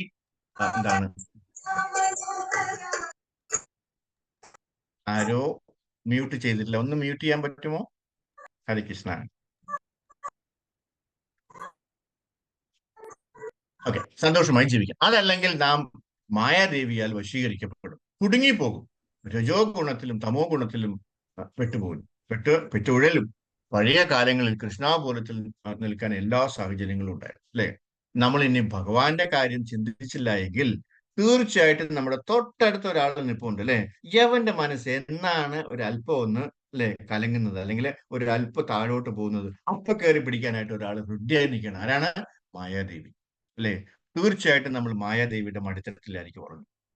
മായാദേവി ഇങ്ങനെ മടി കിടത്തി നമുക്ക് ഇങ്ങനെ താരാട്ട് പാടിക്കൊണ്ടിരിക്കുക, എന്റെ കുഞ്ഞു ഉറങ്ങിക്കോ, നിനക്ക് അവിടെ പോകാൻ സമയമായില്ല, ഇനിയും കുറെ ജന്മങ്ങളും കൂടെ ഉണ്ട്, അതുകൊണ്ട് കുഞ്ഞു ഇപ്പൊ ഉറങ്ങിക്കോ എന്ന് പറയും, അല്ലെ? വല്ല ആവശ്യം ഉണ്ടായിരുന്നു? നമ്മൾ എത്രയും പെട്ടെന്ന് തിരിച്ചു പോകാൻ വേണ്ടിയാണ് ശ്രമിക്കുന്നത്, അല്ലെ? അതിനിടയിൽ നമുക്ക് ഇങ്ങനെ ഒരു സംശയങ്ങളും ബാക്കി കാര്യങ്ങളൊക്കെ ഇങ്ങനെ വന്നു കഴിഞ്ഞാല് തീർച്ചയായിട്ടും മായാദേവി ആ ഒരു അവസരം ഉപയോഗിച്ച് നമ്മളെ പിടിച്ച് താഴോട്ടിടും. കാര്യം എന്താണ്? നമ്മുടെ ഉള്ളിൽ ശുദ്ധമല്ല എന്നുള്ളത്. അതല്ലെങ്കിൽ നാം മായാദേവിയാൽ വശീകരിക്കും, കുടുങ്ങിപ്പോകും, രജോ ഗുണത്തിലും തമോ ഗുണത്തിലും പെട്ടുഴലും, അല്ലെ? രക്ഷപ്പെടാൻ പറ്റത്തില്ല.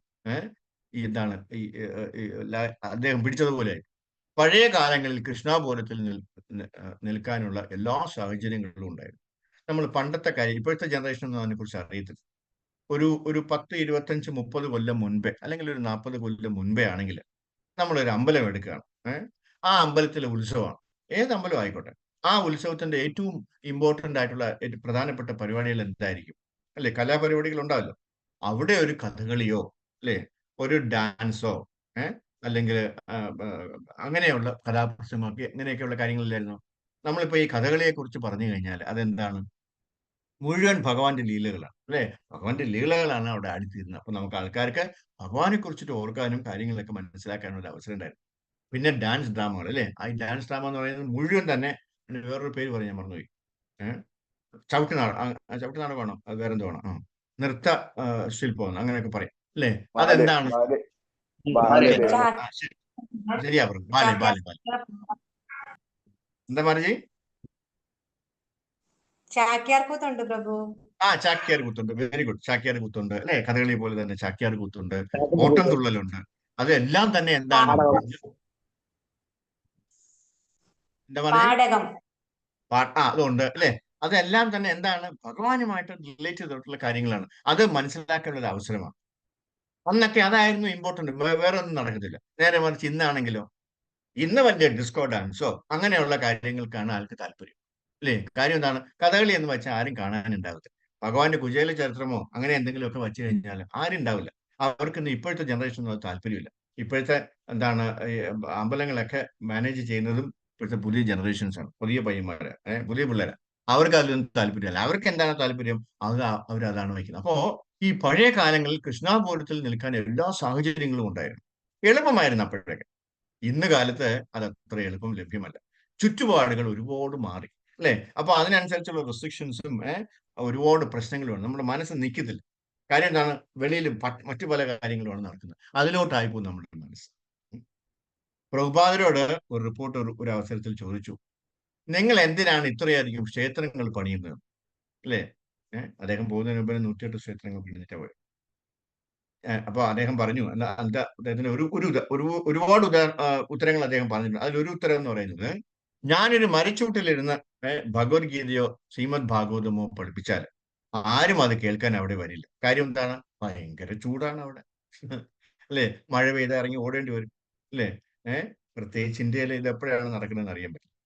അതുകൊണ്ട് അപ്പൊ ഞാനൊരു മരച്ചൂട്ടിലിരുന്ന് ഇതൊക്കെ പഠിപ്പിക്കുകയാണെങ്കിൽ അത് കേൾക്കാനായിട്ട് ആ മരച്ചൂട്ടിൽ ആരും ഉണ്ടാവില്ല. പക്ഷേ നേരെ മറിച്ച് നമ്മളൊരു അമ്പലമൊക്കെ കെട്ടി അമ്പലത്തിനകത്ത് വെച്ചിട്ടാണ് നമ്മൾ ചെയ്യുന്നതെങ്കിൽ അവിടെ ആൾക്കാർക്ക് സ്വസ്ഥമായിട്ട് ഇരിക്കാനുള്ള അവസരങ്ങൾ ഉണ്ടാവും അല്ലെ? അവിടെ ഫാൻ ഉണ്ടാവും, ചിലപ്പോൾ AC ഉണ്ടാവും. അവർക്ക് വളരെ എന്താണ് കംഫർട്ടായിട്ട് ഇരിക്കാൻ പറ്റും അല്ലേ? ഏഹ് നമ്മളിപ്പോ ഒരു ഒരു ഇപ്പോ ഈ മുട്ടൊക്കെ വേദനയുള്ളവർക്കൊക്കെ തലയിൽ ഇരിക്കാനൊക്കെ വലിയ ബുദ്ധിമുട്ടാണ്. അങ്ങനെയുള്ളവർക്ക് കസേരയിൽ ഇരിക്കാം. അതിനുള്ള ഒരു അവസരം എവിടെയുണ്ട്? നമ്മളെ ടെമ്പിളിനകത്താണെങ്കിൽ ഉണ്ട്. മരച്ചുവട്ടിലാണെങ്കിൽ താഴെ തന്നെ ഇരിക്കണ്ടേ?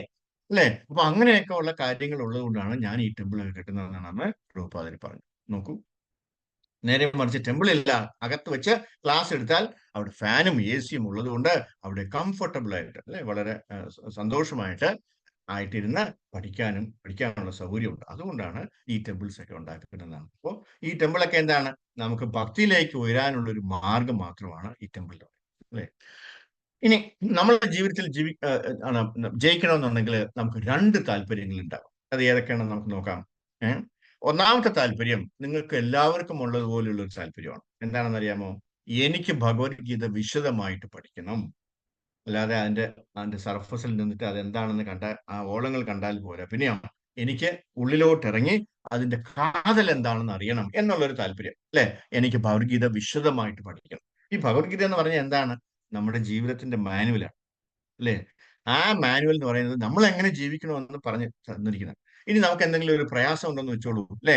ആ ഈ ഭഗവത്ഗീത വെറുതെ കണ്ണടച്ചുകൊണ്ട് ഏതെങ്കിലും ഒരു പേജ് തുറന്നിട്ട് ഇങ്ങനെ വായിച്ചു കഴിഞ്ഞാല് നമുക്ക് എന്താണോ പ്രയാസം, ആ പ്രയാസത്തിന്റെ എന്താണ് സൊല്യൂഷൻ, അതിന്റെ ഒരു പ്രതിവിധി ആ പേജുകളിൽ ഉണ്ടാവും. ഇതാണ് ഭഗവാൻ പറഞ്ഞതാണ് അല്ലേ? ഭഗവത്ഗീത എന്ന് പറഞ്ഞാല് ഭഗവാൻ പറഞ്ഞ ഗീതയാണ്. ഭഗവാൻ പറഞ്ഞ കാര്യങ്ങളാണ്. ഭഗവാന്റെ വായിൽ നിന്ന് വന്നതാണ് അല്ലേ? അത് തീർച്ചയായിട്ടും അത്രയും നെക്ചറാണ്. അതിന് നമുക്ക് എന്ത് പ്രശ്നം ഉണ്ടെന്നെങ്കിലും അതിന്റെ എല്ലാത്തിന്റെയും സൊല്യൂഷൻസ് അതിനകത്തുണ്ടാവും. അപ്പൊ അതുകൊണ്ടാണ് നമ്മൾ എന്ത് ചെയ്യണം? ഭഗവത്ഗീത വിശദമായിട്ട് പഠിക്കണം. ഇനി രണ്ടാമത്തെ കാര്യം എന്താണ്?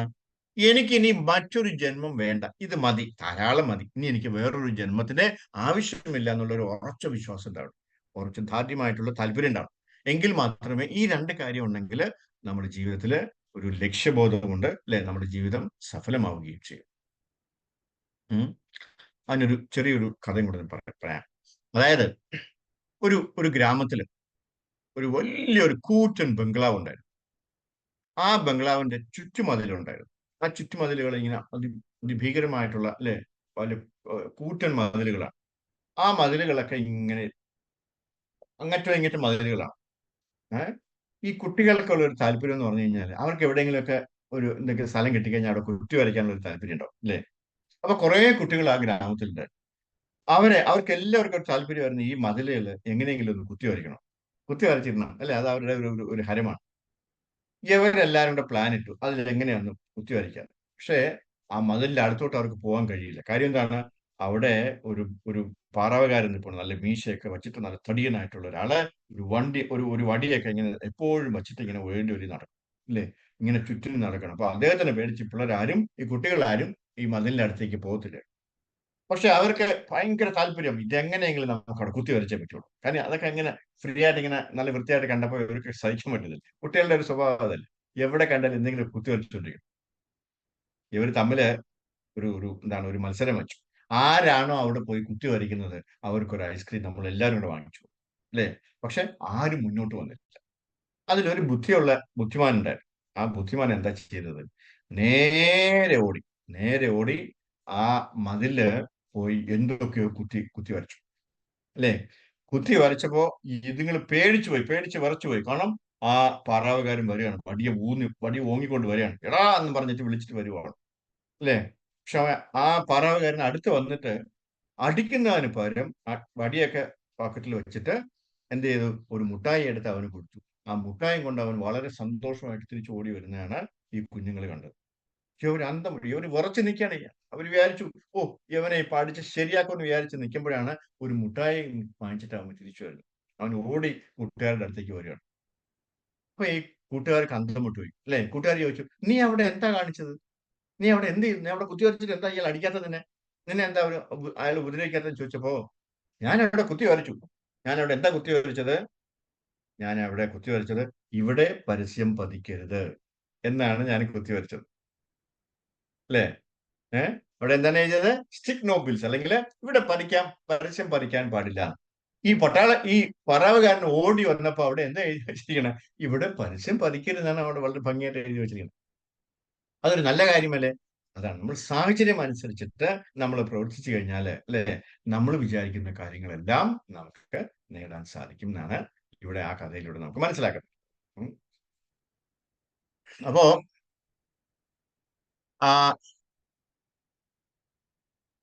അപ്പോൾ നാം സാഹചര്യങ്ങൾക്കനുസരിച്ച് നമുക്ക് നീങ്ങാൻ പഠിക്കണം. നാം ഭഗവത്ഗീതയില് എന്താണ്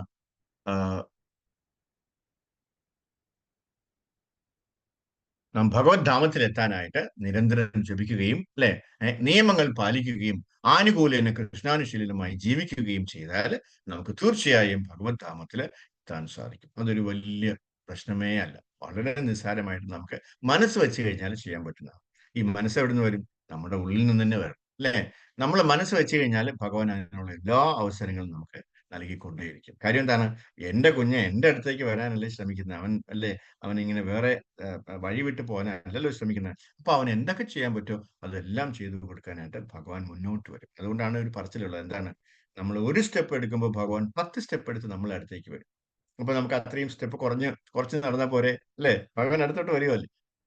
അപ്പൊ അതാണ് ഇവിടെ പറയുന്നത്, എന്താണ്, നാം ഭഗവത് ധാമത്തിൽ എത്താനായി നിരന്തരം ജപിക്കുകയും, അല്ലെ, ഹരേകൃഷ്ണ മഹാമന്ത്രം, ഹരേ കൃഷ്ണ കൃഷ്ണ കൃഷ്ണ ഹരേ ഹരേ, ഹരേ രാമ രാമ രാമ ഹരേ ഹരേ ജപിക്കുകയും, അല്ലെ, യമനിയമങ്ങൾ പാലിക്കുകയും, അല്ലെ, ആനുകൂല്യന കൃഷ്ണാനുശീലനം, ഭഗവാന് താല്പര്യമില്ലാത്ത ഒരൊറ്റ കാര്യം നമ്മൾ ചെയ്യുന്നില്ല എന്നുള്ള ഒരു വാശിയായിരിക്കണം എല്ലാ ദിവസവും, അല്ലെ? കൃഷ്ണാനുശീലനം, അല്ലെ, നന്നായി ജീവിക്കുകയും ചെയ്താൽ നമുക്ക് തീർച്ചയായും ഭഗവത് ധാമത്തില് എത്താൻ സാധിക്കും. അത് നമുക്ക് പ്രഭുപാദർ ഉറപ്പ് തരുന്നുണ്ട്, ഭഗവാനും ഉറപ്പ് തരുന്നുണ്ട്. ഹരേ കൃഷ്ണ.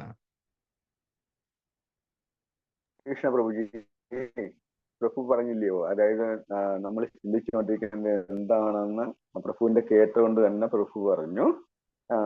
ഭഗവത്ഗീത എടുക്കുക, പ്രാർത്ഥിച്ചുകൊണ്ട് ഒരു പേജ് തുറക്കുക.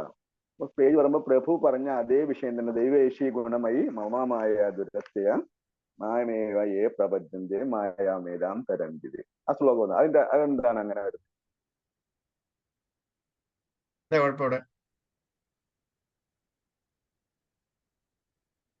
ഭാവാർത്ഥം വായിക്കും പ്രഭു.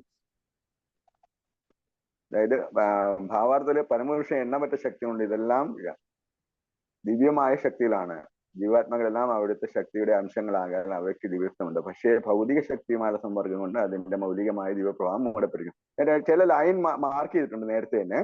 ഭൗതിക പ്രകൃതിയും ആധ്യാത്മിക പ്രകൃതിയും പരമപുരുഷൻ എന്നുള്ളവാകയാൽ ശാശ്വതങ്ങളാണ്. ഉത്കൃഷ്ടമായ ഭഗവത് ശക്തിയാണ് ജീവാത്മാക്കൾ. പിന്നെ അടുത്ത് പറഞ്ഞിരിക്കുന്നത് മായാ തു പ്രകൃതിയും വിദ്യാൻ മായിനാം തു മഹേശ്വരം. മായ അസത്യവും ക്ഷണികവുമാണ്, എന്നാൽ അതിന് പിന്നിൽ നിൽക്കുന്ന പരമോന്നതനായ ഇന്ദ്രജാലനക്കാരനാകട്ടെ സർവനിയന്താവും സർവേശ്വരനുമായ ഭഗവാനുമാണ്. പിന്നെ അടുത്തത് മതി, ധാരാളം കൃഷ്ണന്റെ മതി. കൃഷ്ണന്റെ പാദപത്മങ്ങളിൽ സ്വയം സമർപ്പിക്കുക മാത്രമാണ് ഇതിന്റെ ഗതി നിയന്ത്രിക്കുന്ന ഭൗതിക പ്രകൃതിയുടെ അലംഘനീയമായ പിടുത്തത്തിൽ നിന്ന് വിടുതല നേടാനുള്ള ഒരേ ഒരു ഉപായം ഭഗവത് പാദങ്ങളിൽ ശരണം പ്രാപിക്കുകയാണ്. ഹരികൃഷ്ണ. അതല്ലേ ഉള്ളൂ, കഴിഞ്ഞില്ലേ? നമുക്ക് എന്ത് പ്രയാസത്തോടു കൂടി നമ്മളത് നോക്കിക്കഴിഞ്ഞാലും നമ്മൾ ഇതിനെക്കുറിച്ചൊക്കെ എന്തിനാണ് വിഷമിക്കുന്നത്? വരേണ്ടത് വന്നു ചേരും. പക്ഷേ അല്ലേ, ഭഗവാൻ അത് നമുക്ക് കുറച്ചു തരും. നമുക്ക് എത്രയാണോ അനുഭവിക്കേണ്ടത് അത് മുഴുവൻ നമുക്ക് തരാതെ കുറച്ചു തരും. നമ്മുടെ താല്പര്യം എന്താണ്? തിരിച്ച് ഭഗവത് ധാമത്തിലേക്ക് എത്തേണ്ടതാണ്, അല്ലെ? അപ്പോൾ ഇതെല്ലാം നടക്കുന്നത് പ്രകൃതിയുടെ നിയമങ്ങൾ അനുസരിച്ചിട്ടാണ്. നമ്മളെ എന്തെങ്കിലുമൊക്കെ കർമ്മങ്ങൾ ചെയ്തിട്ടുണ്ടെങ്കിൽ തീർച്ചയായിട്ടും അതിന്റെ കർമ്മഫലം നമ്മൾ അനുഭവിച്ചു തന്നെ തീരണം. ഇതുകൊണ്ടാണ് നമുക്ക് ഇങ്ങനെ ഒരു തലവേദനയോ അല്ലെങ്കിൽ ഒരു പ്രയാസമോ വരുന്നത്, അല്ലെ?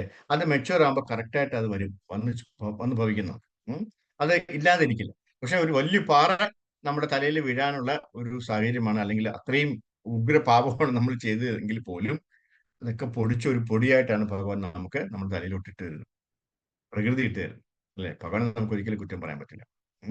അപ്പോ അതല്ലേ ഇവിടെ ആ ശ്ലോകത്തിൽ പറയുന്നത്, നമ്മൾ എന്തിനാണ് വിഷമിക്കുന്നത്, അല്ലേ പ്രഭു? അപ്പോ ഞാൻ പറഞ്ഞത് എന്താണ്, അതാണ് പ്രഭു പറഞ്ഞത് വളരെ കറക്റ്റാണ്. എന്തിനും അതിനൊരു ഒരു ഒരു സൊല്യൂഷൻ നമുക്ക് ഏതൊരു ശ്ലോകം എടുത്തു കഴിഞ്ഞാലും അല്ലെങ്കിൽ ഏത് പേജ് എടുത്തു കഴിഞ്ഞാലും നമുക്ക് അതിൽ നിന്ന് കിട്ടും. പ്രഭു പറഞ്ഞില്ലേ, ഒരു അതായത് നമ്മൾ ഇപ്പൊ സത്സംഗത്തിൽ ഇരുന്ന് കഴിഞ്ഞാൽ ഉറങ്ങിപ്പോവും, അതുപോലെ തന്നെ എന്താ പറയാ മായ നമ്മളെ പിടിപെടും. പക്ഷെ ഗുരുവായൂരിൽ പോയി കഴിയുമ്പോഴത്തേക്ക് അവിടെ കൃഷ്ണനാട്ടം എന്ന് പറയുന്ന ഒരു സംഗതി ഇല്ലേ, അത് ശിവേലി കഴിഞ്ഞ ഒരു 10-10:30ക്കാണ് തുടങ്ങുന്നത്. അവിടെ എന്തൊരു ജനത്തിരക്കാണ് അത് കാണാൻ. കാരണം അവിടെ ഗുരുവായൂരപ്പന്റെ അടുത്ത് മായ വരുത്തില്ലെന്നുള്ളതല്ലേ എന്റെ അർത്ഥം. ഇല്ല, ഒരിക്കലും ഇല്ല. ആ ക്ഷേത്രത്തിനകത്ത് മായ ഉണ്ടാവില്ല. ഭഗവാന്റെ സന്നിധി അല്ലേ, ഭഗവാൻ എവിടെയുണ്ടോ അവിടെ മായയ്ക്ക് ഒരിക്കലും അനുവാദമില്ല അകത്തോട്ട് കയറാൻ. അവിടെ ആ കൃഷ്ണനാട്ടം കാണുക എന്ന് പറഞ്ഞു കഴിഞ്ഞാൽ ഭഗവാന്റെ സന്നിധിയാണ്, ഭഗവാന്റെ സാന്നിധ്യം അവിടെയുണ്ട്. എപ്പോഴൊക്കെ കൃഷ്ണനാട്ടം അവിടെ നടക്കുന്നു അവിടെ ഒരു ചേറില് ഭഗവാൻ തീർച്ചയായിട്ടും ഉണ്ടാവും. ഭഗവാനെ നമുക്ക് നേരിട്ട് കാണാൻ പറ്റും, അല്ലേ? ഭഗവാനെ നമുക്ക് കാണാൻ പറ്റില്ലെങ്കിൽ ഭഗവാനെ നമ്മൾ എല്ലാവരും കാണുന്നുണ്ടെന്നാണ്. അതാണ് കൃഷ്ണനാട്ടത്തിന്റെ ഒരു പ്രത്യേകത എന്ന് പറയുന്നത്. അവിടെ എപ്പോഴും എല്ലാ ദിവസവും ഭഗവാൻ അവിടെ സന്നിധനാണെന്നാണ് അതാണ് പറയുന്നത്. അതാണ് വിശ്വാസം അവരുടെ. അപ്പൊ നമ്മള് അതിന്റെ കൂടെ പോയി ഭഗവാന്റെ കൂടെ പോയി ഇരിക്കുന്നതല്ലേ നല്ലത്. അർജുനൊക്കെ കിട്ടിയ ഭാഗ്യമാണ് നമുക്കും കിട്ടുന്നത്. എന്താണ്, അർജുനൊക്കെ ഭഗവാനെ നേരിട്ട് കണ്ട്, അല്ലെ, അദ്ദേഹത്തിന്റെ കൂടെ നിൽക്കാനുള്ള ഒരു ഭാഗ്യം ഉണ്ടായി. ആ ഭാഗ്യമാണ് നമ്മള് ഗുരുവായൂർ കൃഷ്ണനാട്ടം കാണുമ്പോൾ നമുക്ക് നേടുന്നത്. അപ്പൊ നമ്മുടെ സത്സംഗത്തിലും ഭഗവാൻ സന്നിധനാണല്ലോ, പിന്നെന്താ ചിലർ ഉറങ്ങുന്നത്? തീർച്ചയായിട്ടും. പ്രഭുവേ, ഒരു കാര്യം പറയട്ടെ, ഇവിടെ ആൾക്കാർ ഉറങ്ങാൻ വേണ്ടി സ്ലീപ്പിംഗ് പിൽസ് ഒക്കെ അടിച്ചിട്ട് പോലും ഉറങ്ങുന്നില്ല. അപ്പോ ഭഗവാന്റെ കഥകൾ കേൾക്കുമ്പോൾ കേട്ടിട്ടാണെങ്കിലും കേൾക്കുന്ന അവസരത്തിലാണെങ്കിലും ഉറങ്ങുകയാണെങ്കിലും അവരുടെ ആത്മാവ് ഉറങ്ങുന്നില്ല, അവരുടെ ആത്മാവ് അത് കേട്ടുകൊണ്ടിരിക്കുന്നുണ്ട്. ആത്മാവ് അതിന്റെ ക്രെഡിറ്റ് മുഴുവൻ എടുക്കുന്നുണ്ട്. അതിന് കാര്യങ്ങളൊക്കെ ക്ലിയർ ആയിട്ട് കിട്ടുന്നുണ്ട്. അതിനെന്താണോ ആവശ്യം അത് കിട്ടുന്നുണ്ട്. കാരണം നമ്മുടെ ശരീരത്തിനല്ലേ കൊടുക്കുന്നുള്ളൂ എല്ലാ കാര്യവും, അല്ലെ? പക്ഷെ നമ്മളൊരു ഭഗവാന്റെ കഥ കേൾക്കുമ്പോൾ ആത്മാവിന് അതാണ് കൂടുതൽ നറീഷായിട്ട് വരുന്നത്, അല്ലെങ്കിൽ അതാണ് ആത്മാവിന്റെ ന്യൂട്രീഷൻസ്, അല്ലെ? അത് ആത്മാവിന് കിട്ടുന്നത്. അപ്പൊ നമ്മൾ ഉറങ്ങിപ്പോയാലും കുഴപ്പമില്ല, ആത്മാവ് ഇതെല്ലാം കേട്ടുകൊണ്ടിരിക്കുന്നു, അല്ലെ? രണ്ട് കാര്യമുണ്ട്. അഭിമന്യുവിനെ പോലെ അടിപൊളി. തീർച്ചയായിട്ടും. പിന്നെ ഉറങ്ങാന്ന് പറയുന്നത് ഭാഗവതവും ഭഗവത്ഗീതയൊക്കെ കേൾക്കുമ്പോൾ ഉറങ്ങാന്ന് പറയുന്നത് അതൊരു ഭാഗ്യമാണ്. കാര്യം ഞാൻ പറഞ്ഞില്ലേ, ഓരോരുത്തര് എത്രയോ സ്ലീപ്പിംഗ് പിൽസ് അടിച്ചാൽ പോലും അവർക്ക് ഉറക്കാൻ വരുന്നില്ല, ഉറങ്ങാൻ പറ്റുന്നില്ല. എത്രയോ പണക്കാർ അങ്ങനെ പ്രശ്നങ്ങളുണ്ട്, അല്ലെ? എത്രയോ വലിയ വലിയ ഭാഗ്യവാന്മാർ അങ്ങനെ പ്രശ്നങ്ങളുണ്ട്. പക്ഷേ നമുക്ക് സുഖമായിട്ട് ഉറങ്ങാൻ പറ്റുന്നുണ്ടെന്നുണ്ടെങ്കിൽ നമ്മുടെ മനസ്സ് അത്രയും ശാന്തമായെന്നർത്ഥം, അല്ലെങ്കിൽ ഭഗവാൻ അത്രയും നമ്മൾ അനുഗ്രഹിച്ചിട്ടുണ്ടെന്നർത്ഥം. എന്ന് പറഞ്ഞ് ഉറങ്ങണം നല്ല ഞാൻ പറയുന്നത്, പക്ഷെ ഉറങ്ങുന്നവരെ നമുക്ക് കുറ്റം പറയേണ്ട ആവശ്യമില്ല എന്ന് പറയും. ഹരേ കൃഷ്ണ. ഹരേ കൃഷ്ണ പ്രഭുജി. ഹരേ കൃഷ്ണ പ്രഭുജി, ഞാൻ സ്ഥിരം ഗുരുവായൂർ ഉറങ്ങുന്ന ആളാണ്. ഞാൻ ഇപ്പൊ എന്താ പോയിട്ട് ഭക്ഷണം കഴിച്ചിട്ട് ഭഗവാന്റെ എന്തെങ്കിലും കീർത്തനം കേട്ടിട്ട് സുഷുപ്തി എന്ന് പറഞ്ഞ സാധനമല്ലേ, ഒരു സ്വർഗീയമായ അനുഭവം അത് ഗുരുവായൂർ ഞാൻ ഡെയിലി പോകുന്ന ആളാണ്. അപ്പം അവിടെ ഒരു അരമണിക്കൂർ ആ ഒരു ഉറക്കം എന്ന് പറഞ്ഞാൽ അത് സ്വർഗത്തിൽ പോയൊരു അനുഭൂതിയാണ് പ്രഭു. അത് വീട്ടിൽ കിടന്നാലും കിട്ടില്ല, എവിടെ പോയാലും കിട്ടില്ല. അതുകൊണ്ട് ഉറക്കത്തിന് കുറ്റം പറയരുത്. ഇല്ലില്ല. സുഷുപ്തി എന്ന് പറഞ്ഞാൽ നമ്മൾ പാതി ഉറങ്ങുക, പാതി ബോധത്തിരിക്കുക. ആ ഒരു ലെവലിൽ നമ്മൾ ഗുരുവായൂര് ഒരു ഇത്തിരി സമയം അവിടെ ഇരുന്നാൽ കിട്ടും. ഹരേ കൃഷ്ണ. ഭഗവാന്റെ കൂടെ അല്ലേ പ്രഭു നമ്മൾ ഉറങ്ങണേ? ഭഗവാൻ ഫ്രണ്ടിൽ ഇരിക്കുമ്പോഴല്ലേ നമ്മൾ ഉറങ്ങണേ? അതെ, ആ ഒരു ഭഗവാൻ സുഖം തീർച്ചയായിട്ടും. ഭഗവാൻ അർജുനൻ ഭഗവാൻ അർജുനൻ ഭഗവാന്റെ മടിയിൽ കിടന്ന് ഉറങ്ങിയത് പോലെയാണ്. ഹരിപോൽ പ്രഭുജി. ഹരേ കൃഷ്ണ. ഹരിപോൽ. ഹരേ കൃഷ്ണ. ഹരേ കൃഷ്ണ. ഗംഗാനാഥ പ്രഭുവിന് ഉത്തരം കിട്ടിയെന്ന് തോന്നുന്നു. അവിടെ ഗുരുവായൂര് കൃഷ്ണഘാട്ടത്തിൽ തന്നെ അവിടെ വന്നിട്ട് ഉറങ്ങുന്ന ആൾക്കാർ ഈ ഗ്രൂപ്പിലുണ്ട് പ്രഭു. ഹരേ കൃഷ്ണ. ഹരേ കൃഷ്ണ. ജയ രാധേ രാധേ. രാധേ രാധേ. ഹരേ കൃഷ്ണ. അപ്പൊ എല്ലാരും വരിക. പ്രഭുജിയോടുള്ള ആദരപൂർവ്വം നമ്മളൊരു 3 പ്രാവശ്യം ഹരേ കൃഷ്ണ മഹാമന്ത്രം. ഹരേ കൃഷ്ണ ഹരേ കൃഷ്ണ ഹരേ ഹരേ